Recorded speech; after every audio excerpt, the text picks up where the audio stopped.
Hello readers, welcome back to PJL Books and welcome to today's Off the Shelf. Today's Off the Shelf topic is cliches.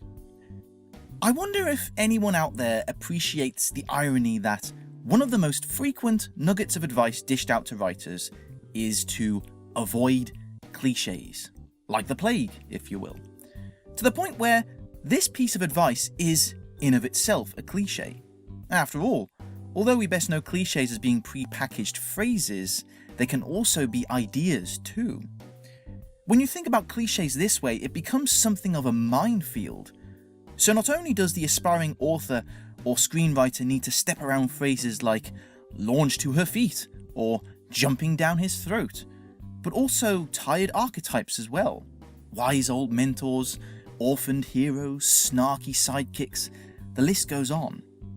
But cliches have not always been, well, cliches. Once upon a time, they were new ideas that presented something original to the table. The phrase, jumping down his throat, is overused these days, but there would have been a time when it was fresh and brilliant. So brilliant, in fact, that everybody else piled on the bandwagon and consigned it to the cliche pile. Even now, we are inventing new cliches. The idea of movie trailers using the famous Inception-style blah music is very recent, and while vampire romance didn't start with Twilight, it certainly catalyzed the saturation of the market that has smeared the concept with cliché. I think cliché are the result of a great paradox in the human psyche. We're naturally inclined to be inspired by success and even want to break off a piece of it and use it for ourselves, sometimes for a sweet-natured homage or for a more cynical copy-paste job. And yet, we're also turned off by things that are too successful or ubiquitous. How many of us gain a grim sense of pleasure by seeing a high-profile celebrity be brought down a peg or two, or to see an all-conquering sports team laid low by a plucky underdog? Terms like schadenfreude and tall poppy syndrome exist for a reason. The sweet spot between breakout idea and overused cliché is narrow. But are clichés really that bad? I've read a few examples of novels that make a concerted effort to be anti-cliché, to avoid all the tropes in the book.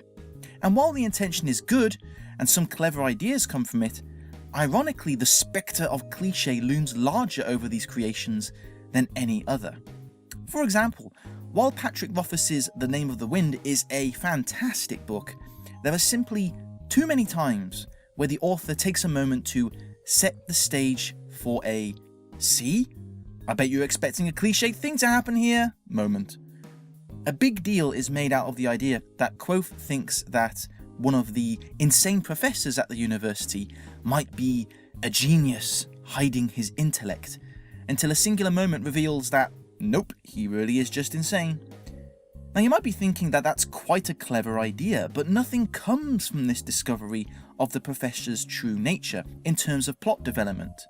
It served only to prove its own point, that the audience were expecting a cliché. And this happens over and over throughout the book. It's like your prankster friend who keeps trying to jump scare you. The first time it might be effective and funny, but it quickly becomes tiresome and grates with the audience who feel they're just being toyed with. Now Rothfuss gets away with it because the core of his story is still strong, but he does push his luck. Game of Thrones is the way to go when it comes to anti-cliché. That series not only subverts expectations, but it does it in ways that make sense to the plot. It fits the characters and it fits the narrative rather than trying to prove a point. The death of a certain character towards the end of the first book or series is shocking, but George R.R. Martin isn't simply playing it for shock value, but because it makes sense to the story he wants to tell. And let's not get too hateful on clichés here. Clichés didn't become as widespread as they are today by accident. They achieved saturation for a reason.